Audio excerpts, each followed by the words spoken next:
Good morning to New SC. Good morning, everyone, and welcome to a new SC. Thank you for being here on an important day for South Carolina. In recent weeks, our state has experienced the passing of Senator Lindsey Graham. Regardless of where anyone stood politically, his passing is a reminder that public service extends beyond politics and calls on leaders to step forward when their state needs them the most. Today is not about looking backwards, but about moving forward. South Carolinians are facing real challenges. Families are working harder just to get by. Our schools, healthcare systems, economy, and communities need leaders who listen, who collaborate, and who put people first. The man I have the privilege of introducing today has built his career on public service, on bringing people together. I know that because we have worked together, and on expanding opportunity for every South Carolinian. He believes leadership is not defined by party or politics, but by character, compassion, and the courage to do what is right. Today, he takes the next step in that service by introducing the person he has chosen to serve alongside him as his candidate for Lieutenant Governor. Today they offer a vision for South Carolina rooted in unity, opportunity, and hope. Please join me in welcoming our Democrat candidate for Governor of South Carolina, Dr. Jermaine Johnson.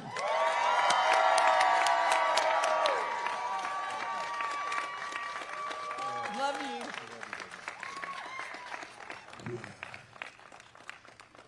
Good morning to the new SC. Y'all, I'm extremely excited to be here this morning amongst individuals who have shared ideals and where we are going to move this state into the future. And I would be remiss if I did not mention y'all's next First Lady of South Carolina, y'all. And everybody knows I call her the real doctor, so that's the real doctor standing over here to my right. But let me also mention Senator Katrina Shealy. Please give her a round of applause. The courage that she has shown to stand up here, to also speak out against injustices that are happening around our state and our nation, to stand here, to stand with us, to believe in the new SC, it does not go unnoticed. She said that we have worked together, and we absolutely have. From the very first day I got into office, we got to work together. And sometimes she was looked down upon because she stood with me.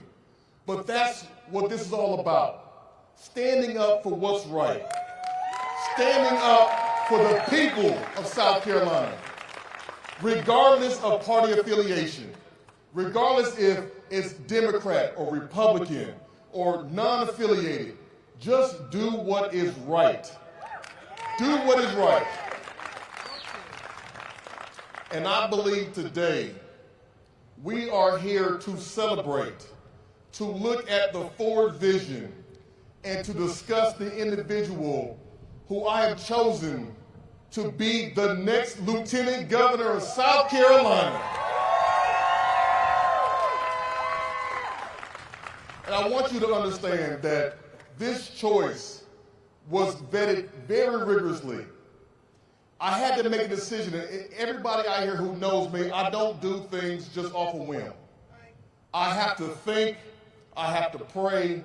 I have to talk to my wife. I have to talk to my circle. I have to make sure that what we are doing is going to be the right move for not just for my family, but for everybody's family, for the entire state.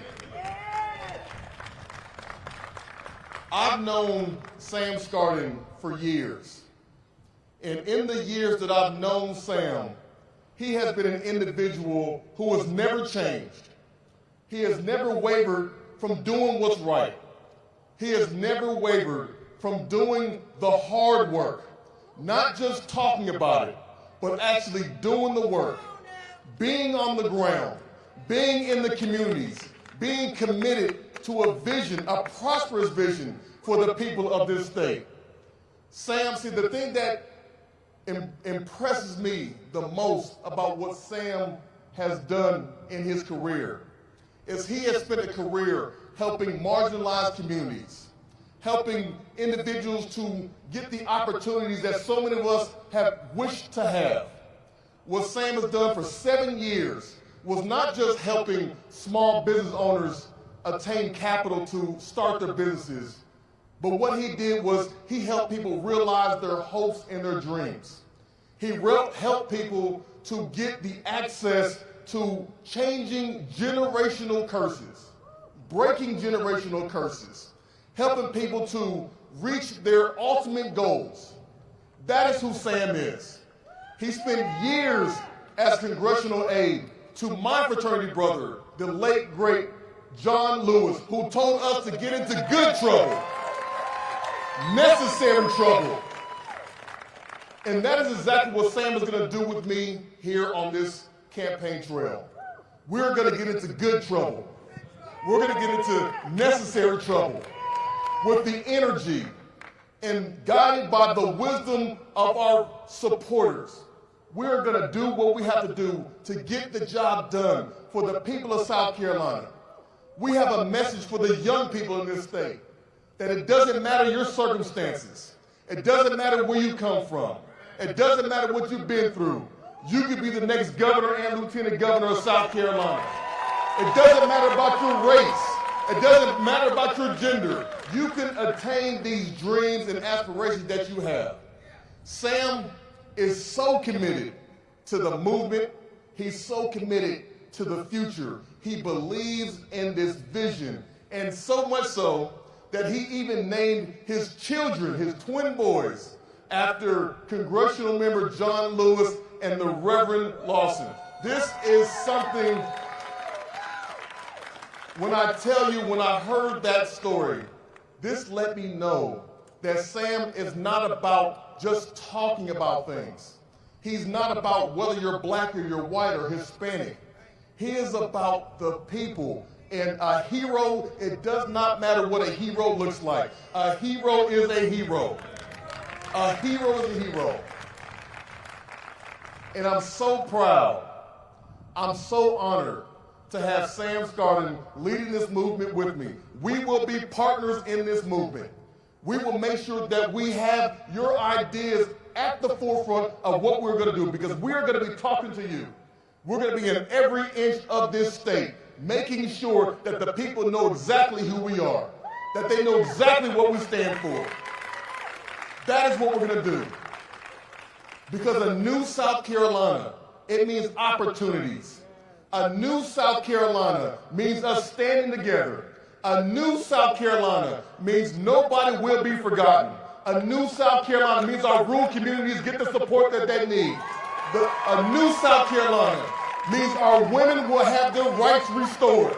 A new South Carolina means we will not allow crazy individuals to come attack our most vulnerable population. That's what a new South Carolina is. It means supporting our young people, supporting our public schools, supporting our higher education institutions. A new South Carolina means helping our small businesses. A new South Carolina is a place that we will all be proud of. That is a new South Carolina. And with that,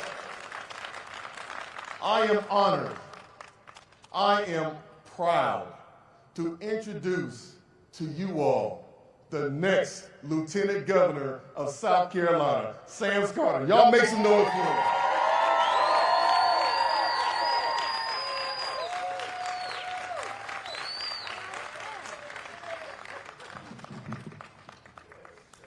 I don't know who Jermaine was talking about, but he should have picked that guy. Good morning, y'all. It is good morning. It is a good morning in South Carolina. It's an honor and a privilege to be here today, and thank you all for coming, for braving the heat to be here.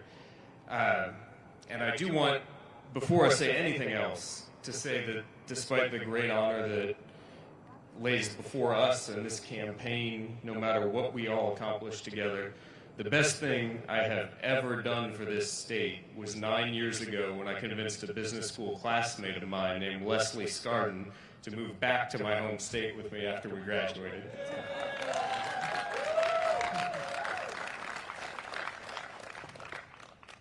Of course, I want to thank Representative Jermaine Johnson, South Carolina's next governor, Jermaine Johnson. This incredible opportunity to help lead our state forward and make the vision of a new South Carolina a reality. Now, before I tell you more about myself, I'd like to talk about Jermaine for a minute. I've had the privilege of getting to know him over the years, and I can tell you three things that have impressed me to no end about Jermaine. First of all, Jermaine has overcome incredible adversity in his life. As a child, he went through things that no kid should ever go through. Losing a sibling to gun violence, at times not having a place to call home, up to and including his time as a student athlete at the College of Charleston. Every success Jermaine has in life is a defiance of the odds that were stacked against him, and I could not be more proud to share this stage with him.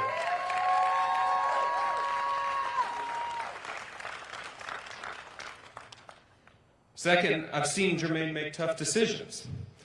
In his political career, he began by primarying a 22-year incumbent legislator with a message of a new vision and a next generation of leadership for South Carolina. And as many of y'all know, in this very race, some power structures in Columbia tried to push him out. They doubted the movement he was building. They underestimated the strength and convictions of South Carolinians who want a new beginning for our state. And Jermaine made a courageous and tough decision to stay in this race, and 10 weeks later achieved a historic victory in our Democratic primary against two better-funded candidates with deep ties to our party establishment. So do not let anyone in this election tell you that Jermaine is going to be some kind of rubber stamp, that he is here to represent anyone but the people who sent them, and he has the freedom to serve them and them alone. He has repeatedly shown the courage to stand up to the old guard, because voters should choose when it's time to move to the next generation. They did that in June, and they're going to do it again in November.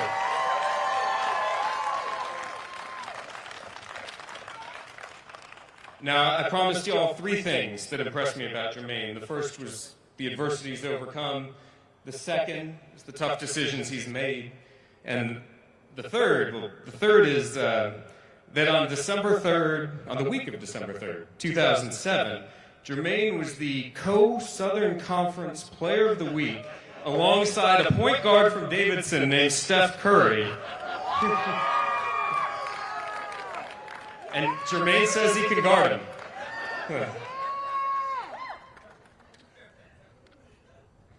Now, let me tell you a little about myself and why I'm excited to be joining this ticket. It's not just to balance out Jermaine's height and charisma. This election is truly about New South Carolina versus Old South Carolina. The time has never been so critical, and the opportunity has never been so great for us to begin building a new South Carolina. Because the old South Carolina simply is not delivering the results we need.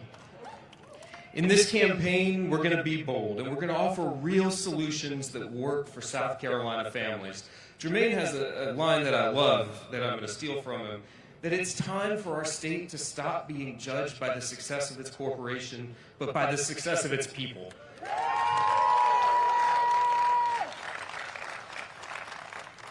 So what does that mean? Three things that matter to every South Carolina family. We're going to build an economy that works for all of us, where every family can build wealth through real opportunity and real affordability. Jermaine mentioned my own background is making loans to the people and entrepreneurs and projects in this state where traditional capital just won't go. The people who this system is not working for. Because a new South Carolina means economic mobility in South Carolina. Not just for these sons of congressmen, but for every South Carolinian in this state. And affordability means real structural change and using our state government not to just go after small costs, but to go after big ones. Good healthcare policy is good affordability policy. When an insurance company wrongly denies you and they spray thousands of bills for thousands of dollars all over the state to families that were paying for coverage, when they wrongly deny you, that creates the affordability crisis in South Carolina. We need a state government that sees it as their responsibility to attack that issue. Good housing policy is good affordability policy. Our state is growing, and we need a state government that makes sure housing is being built and has attainable ownership at every price point for every income in South Carolina. Good child care policy is good affordability policy. When we tell families that they need to go back to work days after their infants are born and start having to pay for child care before they're even home from the hospital, that creates an affordability crisis for South Carolina families. When we tell them that there is no guaranteed public education until that child is 5 years old, that means 5 years of child care costs for that family. We need a state government that sees it differently. We need a state government that knows providing good, high-quality child care options for every working family is good affordability policy, it is good economic policy, and it is part of the new South Carolina.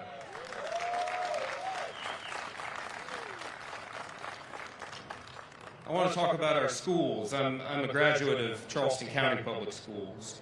We need to reinvent public education in South Carolina. Believe me, this is an issue I care passionately about. We have 4-year-old twins at home about to start in our local public elementary school. And every solution you have ever heard to getting us out of the bottom 10 of education metrics around the country is a Band-Aid on a wound. We have a system that's more than 100 years old. We need to reinvent it. We need to go back to the chalkboard, or the whiteboard, and design what a 21st century public education system should look like. If you were going to build an education system today, you would not send kids home for more days than you keep them at school.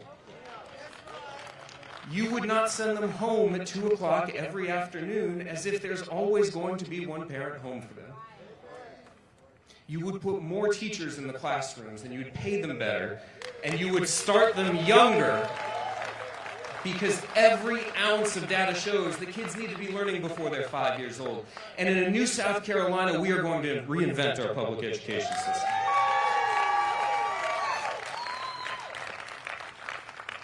And finally, the infrastructure of our state simply isn't keeping up, and funding is part of it. We need more funding, but we need a better system. You should not have to call your state government to fix a crumbling road in front of your house. We need to reform the way we do infrastructure so that we can actually deliver results for people who need it, because every time you sit in traffic and are late to work, every time you sit in traffic and don't get to have dinner with your kids because of it, that is a tax on your time that the state could be solving if it reinvented its infrastructure system. My home county in Charleston, we have 6,000 outstanding work orders with our State Department of Transportation. That's a funding issue, but that's a structural issue. We need someone who's willing to challenge the system and who's willing to build a new South Carolina that is different than the old. So let's talk about the old South Carolina for a minute. Let's talk about our opponent in this race, who is the son of a congressman, whose family has been in elected office for the last 58 combined years. Now, if you think that resume is going to deliver the change we're talking about, is going to meet the moment to deliver the change that South Carolina wants and needs, you can vote for him if you think that that's the ticket for change. But I think South Carolina wants something different. I think South Carolina wants something different than an attorney general whose own website says it is not his responsibility to crack down on insurance companies who are wrongly denying claims and who are wrongly billing South Carolinians. That's on his website. It says it's not their responsibility. Well, I think it is our responsibility, and I want to elect leaders who see it as their responsibility to protect South Carolinians from the corporations that are driving up costs and making our lives unaffordable. Now, there's something I need from y'all. Y'all have to believe we can win this race. There has never been a bigger thirst for change in my lifetime. The opportunity is here. Let me talk to you about one more thing that makes me believe this is possible. Jermaine mentioned that I spent the first 4 years of my professional career on the staff of Congressman John Lewis. Now, he used to keep a framed library card on his desk in his congressional office. A lot of people might not understand why he framed a library card. Well, when he was a young child in rural Alabama, Troy, Alabama, he went to the local library to check out a book and was told that you have to have a library card in order to check out a book, and library cards were not available to black children. That young John Lewis didn't accept the world that he was born into. He didn't accept no as an answer. He didn't accept that things had to stay the way they were, just like we don't accept South Carolina has to stay the way it's been for the last 58 years. John Lewis went to work. He marched, he organized, he sweat, and he bled to create the change that he wanted to see in the world. And 40 years later, as a member of Congress, that same library invited him back for part of his book tour when he released his autobiography. And they gave him a framed library card. So that's what he kept in his office. So South Carolina, we need you to work like that. We need you to organize like that. We need you to believe that change that seems impossible actually is possible.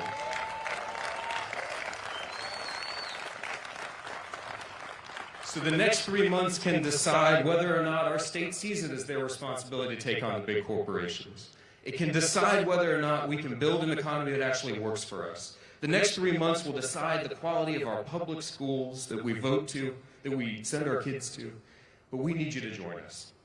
We need you to lock arms with us. We need you to organize and volunteer and donate. We need you to vote on November 3rd. And if you do that, I believe we can win in November, and we can build a new South Carolina together. Let's get to work.